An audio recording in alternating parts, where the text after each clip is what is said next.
At the risk of stating the obvious here, Doctor Who is a very timey-wimey show. It's like a big ball of string at this point, with so many threads from across the decades overlapping and crisscrossing. But what about the episodes with subtler links between them? Small background details, throwaway lines that mean way more than you think? Well, we're glad you asked, and with that in mind, I'm Ellie with WhoCulture, here with 10 Doctor Who episodes you didn't know were connected. Number 10. Silver Nemesis and the Big Bang.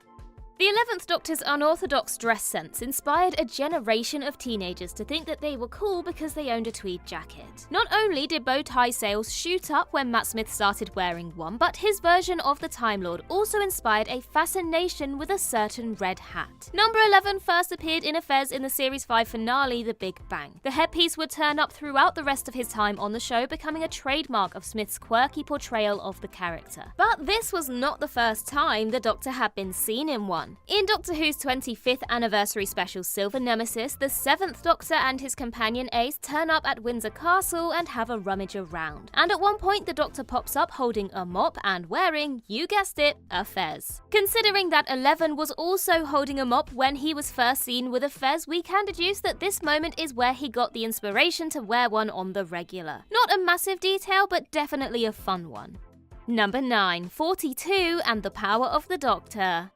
For a moment, put Russell to one side. Sorry, Russell. And imagine that you are in charge of Doctor Who. It'd be pretty hard to resist the temptation to constantly reference your own episodes, wouldn't it? Surprisingly, it's a temptation that Doctor Who's showrunners generally resist. Either that or their script editors are ruthless. But inevitably, some of these self-referential nods do appear from time to time. Just take a look at Chris Chibnall's final episode, The Power of the Doctor, which includes an extremely subtle connection to the first Doctor Who episode he wrote, Series 3's 42. The space train that's under attack at the beginning of the episode is, as mentioned in the very first line, part of the Taraji transport network. The Taraji star system is where 42 took place, with the 10th Doctor and Martha attempting to fend off the vindictive, annoyingly sentient son, Taraji. It's a nice little full circle moment for Chibnall's time in the Whoniverse, even if it does remind us that 42 exists.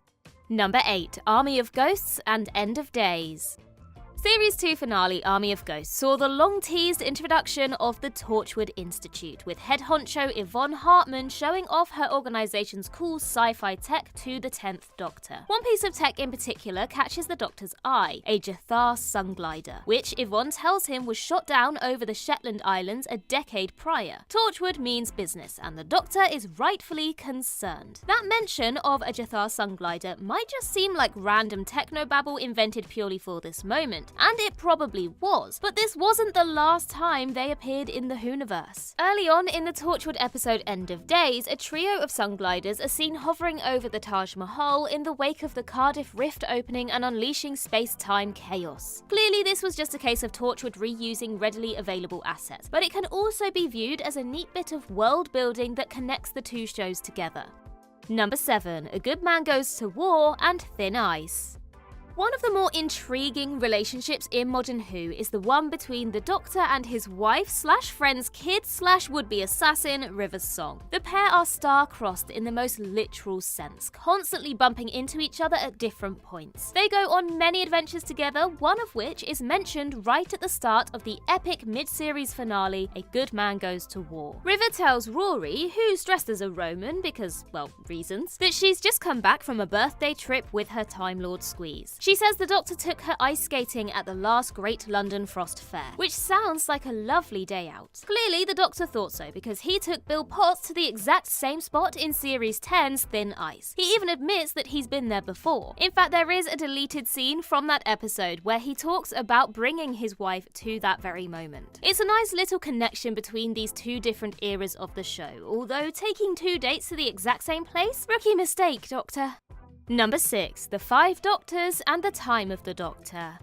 Is this the longest payoff in Doctor Who history? Well, it might just be. In 1983's 20th anniversary special The 5 Doctors, the Master presents the 3rd Doctor with the seal of the High Council of Gallifrey, only for the Doctor naturally to assume that his longtime foe has forged it. Turns out it's the real deal though, and so the Doctor vows to return the artifact at the first opportunity.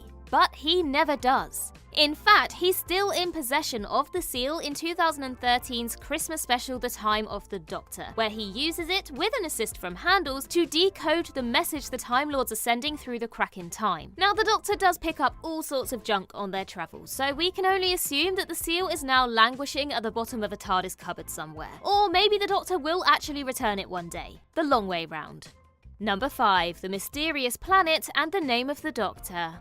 Despite only appearing in a single season from 1986, Whovians still lose their collective minds anytime the Valeyard comes up in conversation. Said to be a mysterious future incarnation of the Doctor, the Valeyard serves as the prosecution during the 6th Doctor's trial on Gallifrey. He almost gets him sentenced to death before the Doctor seemingly puts him down. Or does he? Because at the end of the episode, the Valeyard is shown to have survived. But just because we haven't seen old Valley since the 80s, that doesn't mean we've seen the last of him. Richard E. Grant basically confirmed as much. In the episode The Name of the Doctor, Grant's The Great Intelligence runs down a list of other monikers the Doctor will be known by in the future, and one of those is the Valeyard. It's a quick mention that's easy to miss, but it implies that the Doctor's alter ego will return in the future, and will do something to gain himself notoriety. Number 4. The Magician's Apprentice and the Timeless Children.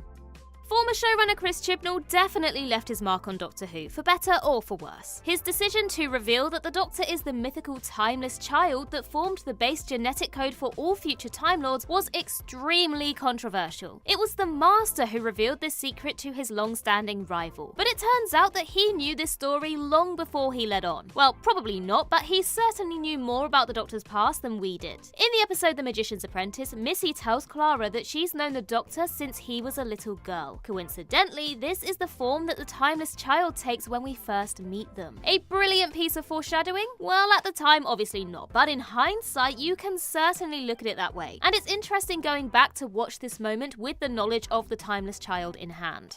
Number 3. Image of the Fendal and Army of Ghosts.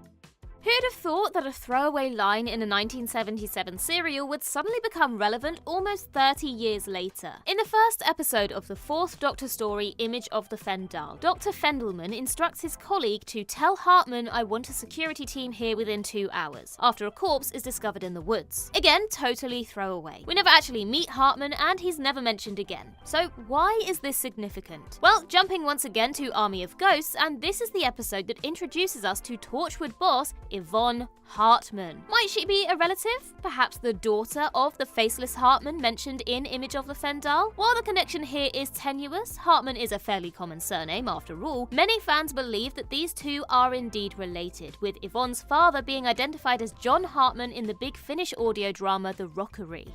Number 2. The Web of Fear and the SNOWMEN.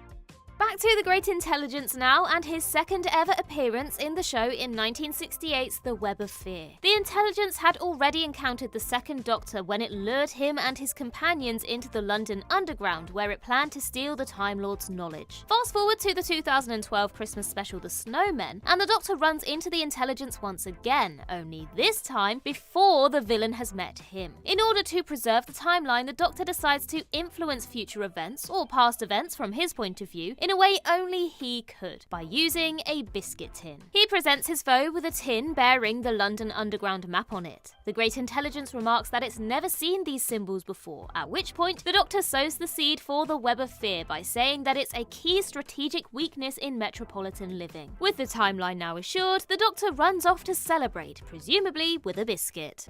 Number 1. Daleks in Manhattan and the End of Time. Daleks in Manhattan features the Daleks in Manhattan, a period piece set during the Great Depression in 1930s New York City. The episode does a fantastic job of recreating that time period. It doesn't feel like a cheap set, it feels like a living, breathing place. A bouncy musical number partway through the episode helps with that immersion, as singing, dancing all-star Tallulah attempts to get over the fact that her boyfriend has been turned into a pig by doing what she does best, putting on a show. You would assume that the song here, My Angel Angel Put the Devil in Me, which composer Murray Gold undoubtedly had immense fun putting together, would only be used in this episode, but it actually pops up later in the Tennant run, and in the most unexpected of places too. Flash forward to the closing moments of The End of Time Part 2, and the song can be heard again playing at the bar where the Doctor bids farewell to Captain Jack Harkness. Mind you, this version is a cover, not the original Tallulah version, but if only she knew how far into the future her music would last. And that concludes our list. If you think we missed something, then do let us know in the comments below. And while you're there, don't forget to like and subscribe and tap that notification bell so you never miss a WhoCulture video again. Also, head over to Twitter and follow us there, and Instagram as well. And I can be found across various social medias just by searching Ellie Littlechild. Don't forget to also look out for Sean Ferrick and Dan the Meeks too. I've been Ellie with WhoCulture, and in the words of Riversong herself, goodbye, sweeties.